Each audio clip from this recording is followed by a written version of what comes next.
Hello, I'm Sally Wiener Grotta, and this is What If, Why Not, How? Where I ask people who have interesting stories and ideas questions that are on my mind.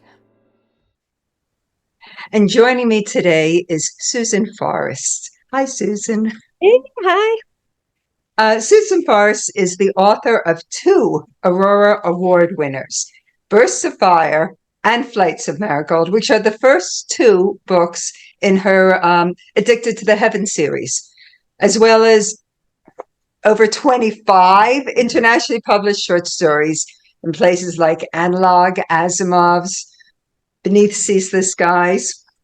She edits an award-winning anthology series for La Casa Media Groups, was editor guest of honor at KeyCon in 2022, and most recently, just this year, came out, co-edited Life Beyond Us from the European Astrobiology Institute. You're going to have to tell me about that. Gathering of Ghosts, the recently released third novel of her Addicted to Heaven series, confronts issues of addiction in an epic fantasy world of intrigue and betrayal. Welcome, Susan, and that is quite an armful that you had to get into a novel. Yes. Yeah. And I want to talk to you about that. But before we start, I'd love to give the audience a taste of your wonderful writing and get them in a good mood. So please do your short reading that you prepared. Does it need any forward preparation or anything, or just? No, not particularly. I hope that I'm writing each of the books in ways that they can stand alone. And this is the very first taste that a person would see if they open the book. So, Okay. All right. Renica could not recall the first time she'd seen the ghosts. It was before she had a name for them or thought to question their existence, before she understood the terror and heartache they signified, before memory, really. But the first time she could identify was during those golden days before the fall of the kingdom of Oromon, before her mother had cursed the High King, a time that now seemed only a dream. It had been a beautiful summer day. A rare, hot sun dappled through the castle's garden aspens, and a breeze set the trees to whispering. Renica could not have been more than 5 or 6 years old. A scatter of stones, fallen from the garden wall, had created a wondrous landscape in which to build doll houses for delicately robed puppets Nana had made for her.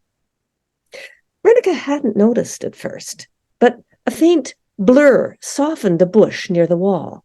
She brushed the corner of her eye, but it was still there on the edge of sight. And another behind her, and more, like mist creeping beneath the bracken, yet no mist was there. Ghosts. It meant Mama was nearby. Renica peered through the lace of the leaves screening her sanctum. Yes, Mama had come to the garden, Renica's eldest sister Meg in tow. Mama sat at a table and opened a velvet bag. She spread a handful of thin wooden discs before her, each about the size of her palm. Sooth cards, Mama said, teaching Meg. Where did you get them? Meg asked. Traders brought them from Arcan. Mama's voice filtered through Renica's play. But I'm told they come from further away from that, Addie of the Valley. Renica adjusted her doll's robes, listening more than playing. The ghosts trembled in the grasses, and Renica thought maybe they were listening too. Ghosts clustered to Mama always, but more when she lay in her darkened chamber or ranted strange prophecies. Tales tell they're copies of forgotten runes, she said. You can feel the magic in them. Magic? In the cards? Renica couldn't help but be drawn to see.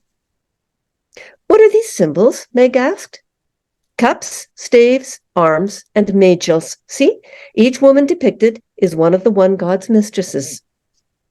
Renica drew as close as she dared without rustling the branches, but still she couldn't see how to get closer. The fallen stones below the broken part of the wall, she slipped as quietly as she could over them, scrambling up the tumbled rubble. The mage who gifted them to me could sense only that the cards resonate with time, Mama was saying. He couldn't draw futures from them. And you can, Meg asked. Renica climbed to the top of the wall, ghosts following her, and crawled toward her mother and sister. Can worldlings read them? Meg asked. I think so, but weakly. Renica reached the spot perfect to see down on the table where Meg and Mama laid out the painted discs between them in some obscure pattern. The Sooth cards were beautiful. Each was delicately inked drawing, colored in moody shades of green and brown. I plan to study them to see what they can reveal. Mama slipped them into a velvet bag. Speaking of study, did you read the passage of the tale of Kiaju? The cards were gone. Well, all that fuss to get here, and Renica was too late. She turned on the wall, missed her footing, and fell hard onto a tumbled stone. Her head cracked against something, and pain splintered across her senses. Renica! A blank. Then hands, fingers spread, engulfing either side of her head with a cool, firm touch. The flaring pain eased then, and the throbbing dulled. She struggled to open her eyes. There, Mama's voice, but from so far away. Renica blinked. She lay among the bushes, Mama's terrified face gazing down on hers, blurred with the agitation of countless ghosts. A sudden terror filled her then. Death was here. Death drawn to her. Because ghosts, spirits of those who perished with no death token, were cursed to have perfect knowledge of the future, but helpless to change or warn the living. They hungered to watch a mortal's shadow rise to one of the heavens in that final moment. Meg, her eyes frightened, fingered something in her hand. Renica only realized years later it must have been her death token to be placed on her tongue to transport her to heaven, should she die. Renica hadn't died. She'd been scolded and hugged, taken into the castle for Mama to check her over. But later, as Renica learned more about the world, she thought back on that day and wondered about the moment of death that so intrigued the phantoms, about accepting life, about accepting heaven, about accepting or railing against one's own fate. She thought about her own wee children and magic, what it meant for them when she cast spells while bearing them within her, how they interpreted what they saw as guileless little ones when she used it in their presence, how it shaped them, how it shaped her. Mama died during the Civil War, but her power lived on. Her rage had doomed a king, and through this act changed a generation, a nation, a history. Mama's obsession had haunted Renica's life and her sister's, forged them, ennobled them, cursed them. Beautifully evocative. Thank you, Susan. Thank you. I love your writing. Well, mutual. I love yours too. Thank you so much. Now, there's so much I want to ask you about this book, and we don't have time for everything I want to know, but let's start with the concept that the foundation of your fantasy series is an exploration of addiction. Yes. Please tell us about that. Yeah. Well, I think in an earlier part of my life, I did have the opportunity to take a very brief course in counseling. And I remember one thing quite standing out to me that the instructor said, and that was that as a counselor, if you're dealing with a client, you don't have to bring up any particular topic because whatever is on somebody's mind is going to come up.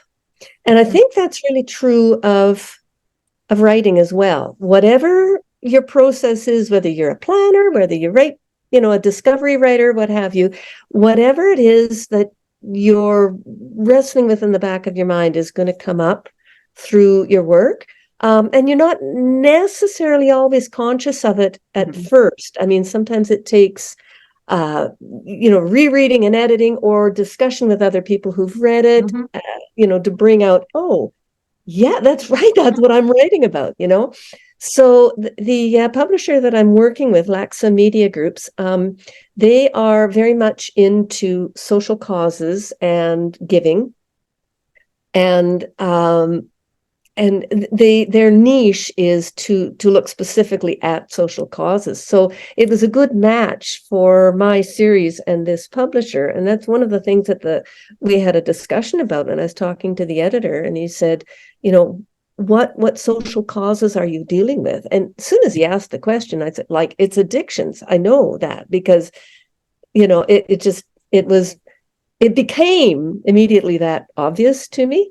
And so in working with him, as we went through the series, we were looking at, okay, well, what are the different aspects that are being explored? And this is book 3 out of 7. So I still have more books to get at different areas, but I'm going to wave them.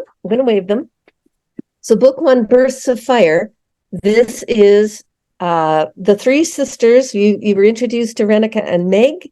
And there's a third sister, Janet, and this is the one where the king comes along and he's started a civil war and they're on the run, and they're raised as princesses, but they're out as refugees. And so Bursts of Fire is about firsts. So first love, first time away from home, first war, but also first spells and first taste of wine. And so this book actually ends with one of the sisters, Janet, becoming addicted to, the series title, Addicted to Heaven, addicted to going to heaven.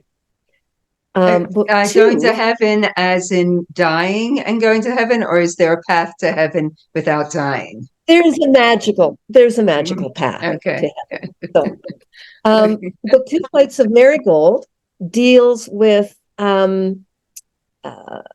caregiving. So how do you deal with somebody? How do you help them? What's your role? So the oldest sister, Meg, there's a lot of action adventure, and there's a missing amulet, and politics and war and all of that action adventure. But in terms of the addictions, it's Meg trying to figure out how do I help my sister Janet stay sober, get sober.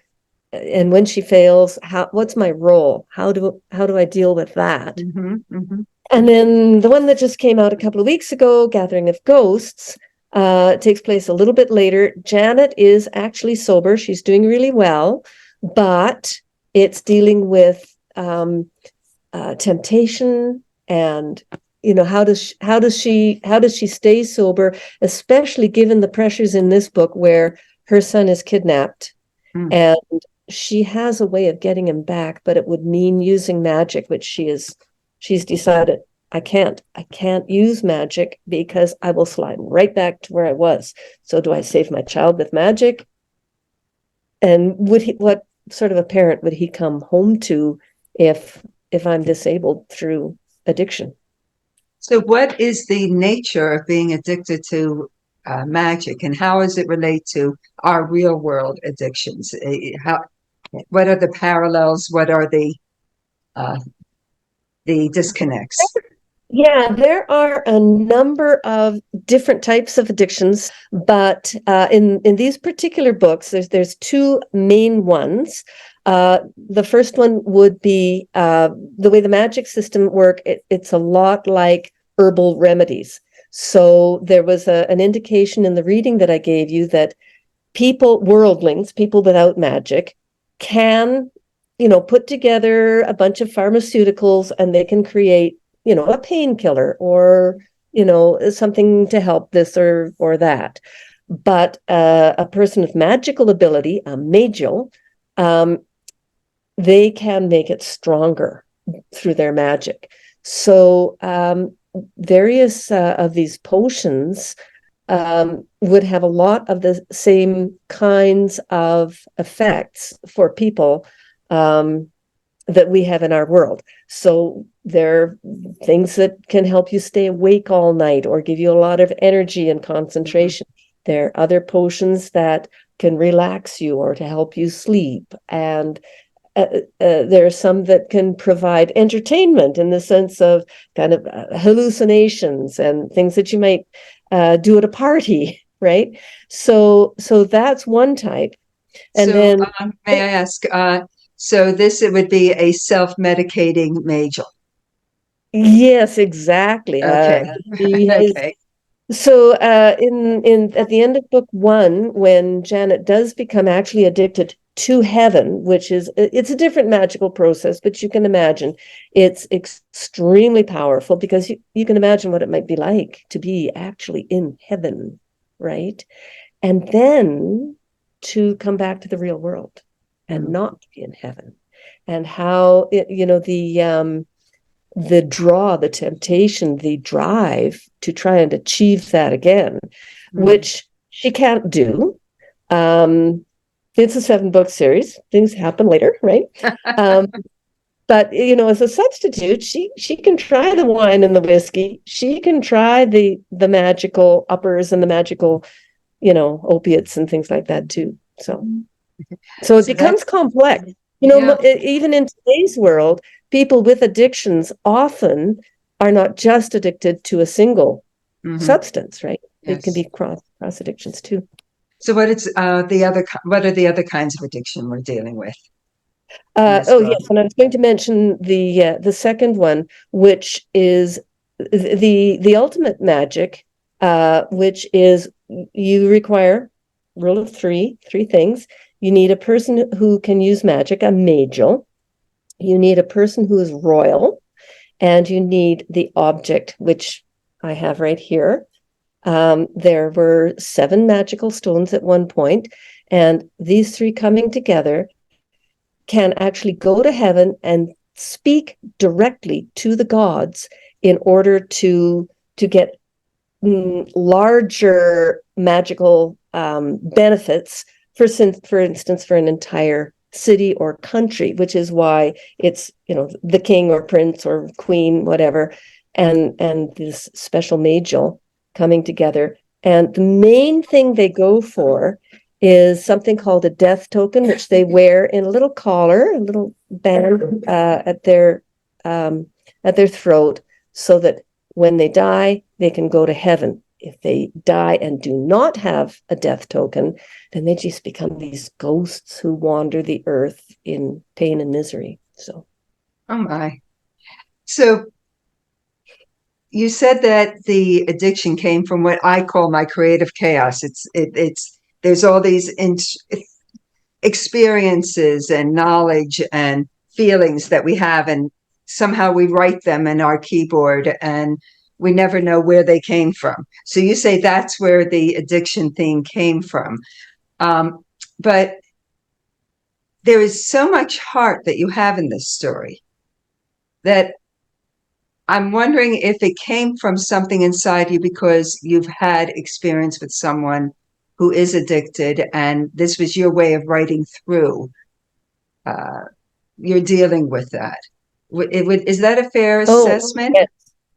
yes. Yes, absolutely. But I don't think I'm unique in any way, in the sense that I think, again, dealing with my publisher, one of his big things was we need to put some of these stories out where they can be seen and read and give rise to discussion, because there's been so much stigma in the past around a number of different things, addiction being one of them.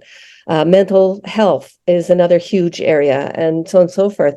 I don't believe that there is a family anywhere that hasn't been touched somewhere by some of these different issues. And so, yeah, I come from a family of people. I think a lot of us have ADHD, attention deficit hyperactivity disorder. A number of years ago, I don't think the diagnosis existed. The kids were just bad, right? Yes. Yeah. But okay, I'll tell you about my dad. He was the first person ever to climb all the peaks in the Canadian Rockies over 11,000 feet. You have to have a certain amount of risk taking to have that kind of drive and focus. Like people with ADHD have a lot of strengths. They can be very creative. My daughter, oh my God, she is so creative. She's an artist. She's employed as an artist. So there are a lot of strengths, but people with ADHD are also highly, highly at risk for a number of different things. But one of them being addictions. And so, yes, addictions also run in my family. An uncle, an aunt, a sister, possibly a daughter. So, yeah, for sure. I've dealt with it mostly on my end from the caregiving side of things, but I've also, done a bunch of research as well in support of the books, right? How did the writing of these books help you with understanding your loved ones? And and then as a follow-up, have they helped you heal? And have they helped your loved ones understand themselves a little bit better, or don't they see themselves in it? So let's first start with the first question. In actual fact, I asked my sister if I could dedicate one of the books to her, and she says, "Oh yeah, I'm an alcoholic. Everybody knows that. It's fine."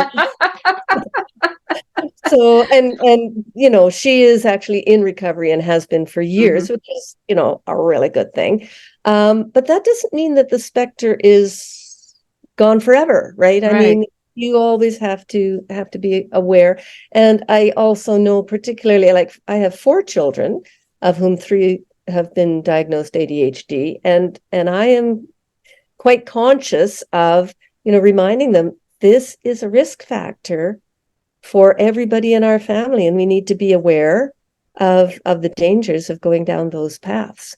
But in terms of the healing, I think a big part of it for me has been trying to grapple with the intellectual understanding.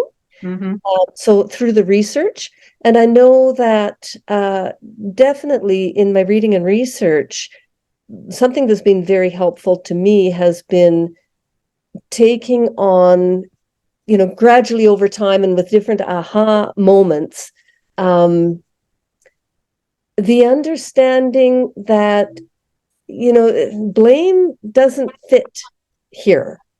That there needs to be understanding, and this whole caregiving role is quite a tricky one, because I am always dealing with how much am I being supportive and helpful, and how much am I maybe enabling a lifestyle that's not healthy. Like if you continue to support and support, where do you draw that line? And I think it must be different in a different place for everybody. Sure. And it may also be a fuzzy place that moves a little bit. But I think particularly in book 2, writing from Meg's point of view, as she is trying to say, do I give tough love? Do I rescue?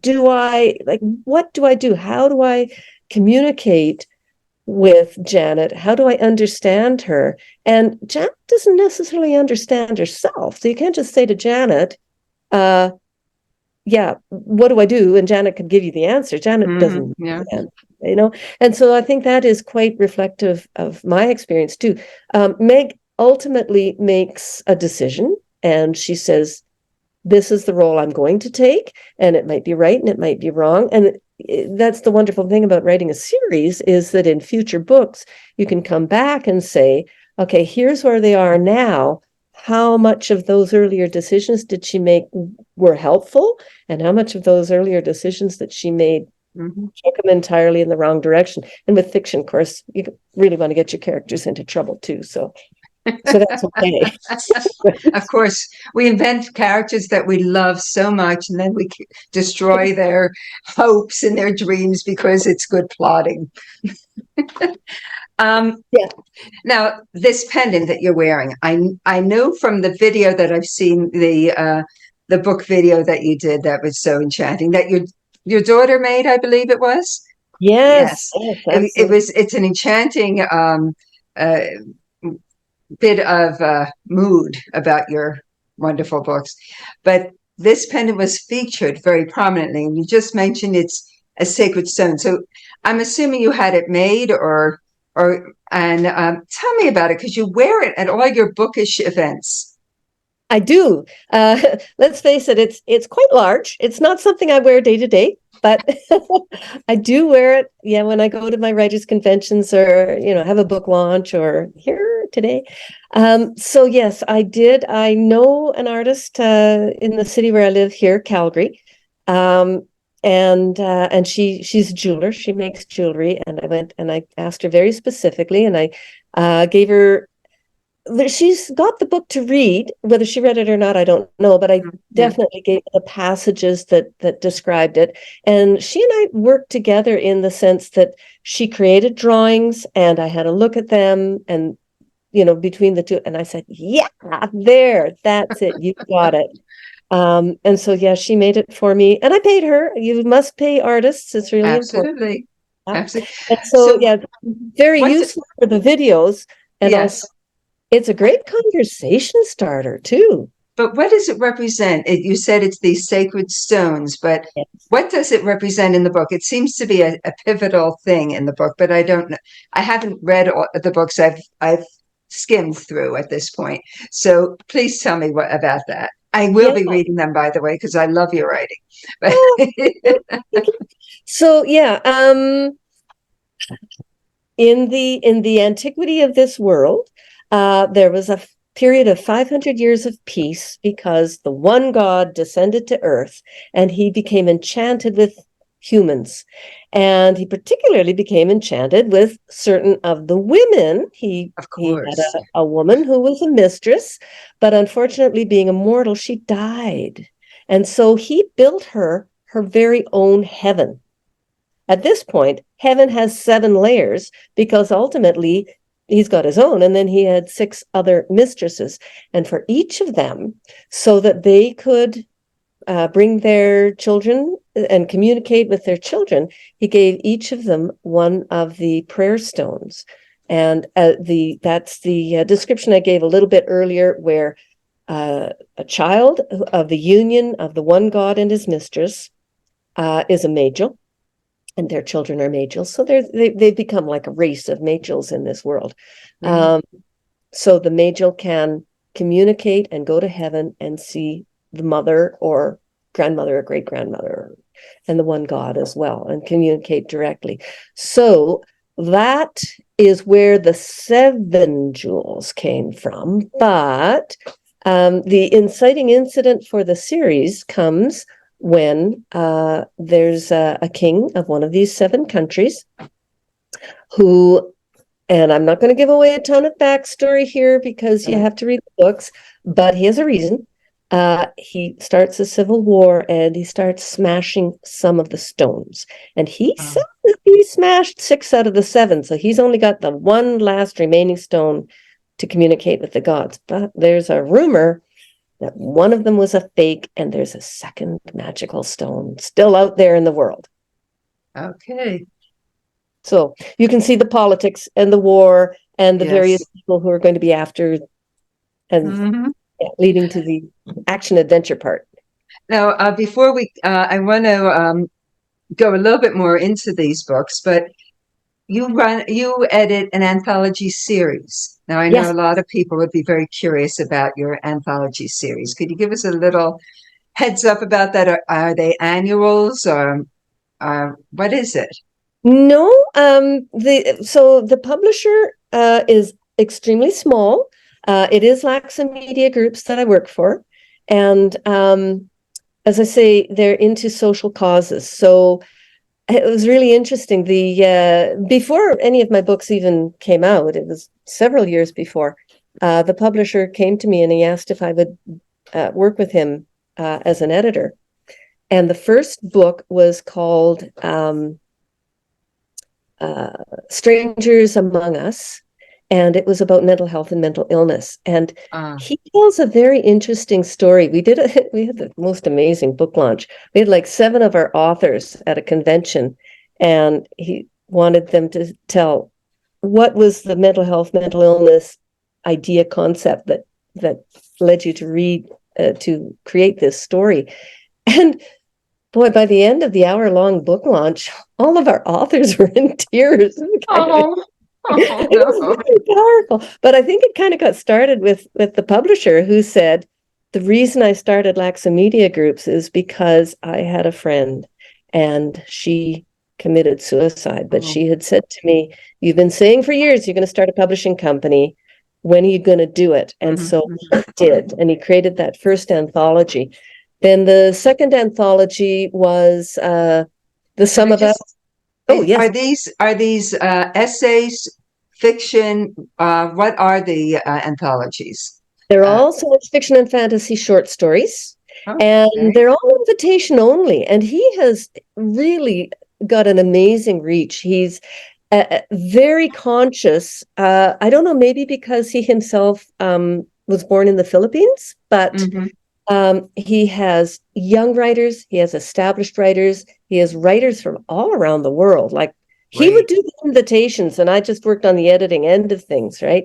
So I don't know how he came across. Some of these people are very famous, and I remember the first anthology, I was thinking, oh, I get to edit so and so. Well, I'm pretty excited about that too. Although the bigger the name, the more they were very, very willing to work with us. So, yeah. It sounds like a wonderful series. It is. Now, am I correct in assuming you are now working on the next book, or are you working on something else beyond the series? Oh, both. Because of course. The book 1 and book 2 came out in 2019, 2020. Book 3 is now out in 2023. So yes, book 4 is written and I've got the edits. So I'm going to be diving back into that next. But over the last 2 years, I did manage to start a fantasy series that I've got set in World War II. So again, I'm really interested in the action adventure and the spies, and the central magic conceit is if you could essentially astro travel, if you can step outside your body and see and hear things that are being seen and heard, what a great spy you would make. So yes. So I've got 2 books in that world, and who knows, there could be more. Never know. Wonderful. Now, this 4th book that you have finished and you're editing, 24, 25, when do you expect it to be out, do you think? It would be wonderful if it was out in 2024. I mean, my original contract said a book a year. It may not be out until 2025. You know how publishing is. There's all kinds of things that change your schedule. But yes, and that one is going to be starting to delve into the social causes underlying addiction. So it's going to be expanding the world a little bit that way. Fascinating process of your world building to include all of this. But when we do world building, we talk about the social structures, the backgrounds of how do people eat, how do people clothe themselves. How do they find, what addictions do they have is what you're dealing with. I think it's a marvelous concept. Thank you so much, Susan, for being with me. I've enjoyed this. I always enjoy your company, but this was just wonderful. Thank you very much. Susan Farr's Addicted to Heaven series currently consists of Bursts of Fire. I love those covers, by the way. Flights of Marigold, and the new novel, Gathering of Ghosts. I didn't know if there was a "the" in front of it, but no, there isn't. It's just Gathering of Ghosts. To find out more about Susan and her fascinating books, go to speculativefiction.ca. Now, there's a hyphen between speculative. So it's speculative-fiction.ca. You can also connect with Susan on Instagram, Facebook, YouTube, and Twitter. And on the next slide, you'll have the specific handles. As for me, my new collection of feminist science fiction called Of Being Woman was recently published by Noble Fusion Press. Another new book, Daughters of Eve, an essay-based discussion workbook that uses the stories of women of the Hebrew Bible to explore who we are today, will be released in December by Publishing. And as always, you can connect with me at my website at sallywienergrotta.com or on Facebook, Twitter, and YouTube. And I'm just starting to work out how Blue Sky and Substack works. So hopefully very soon on there. And I look forward to hearing from you. Again, Susan, this was delightful. Thank you so much. Thank you. I really appreciate it.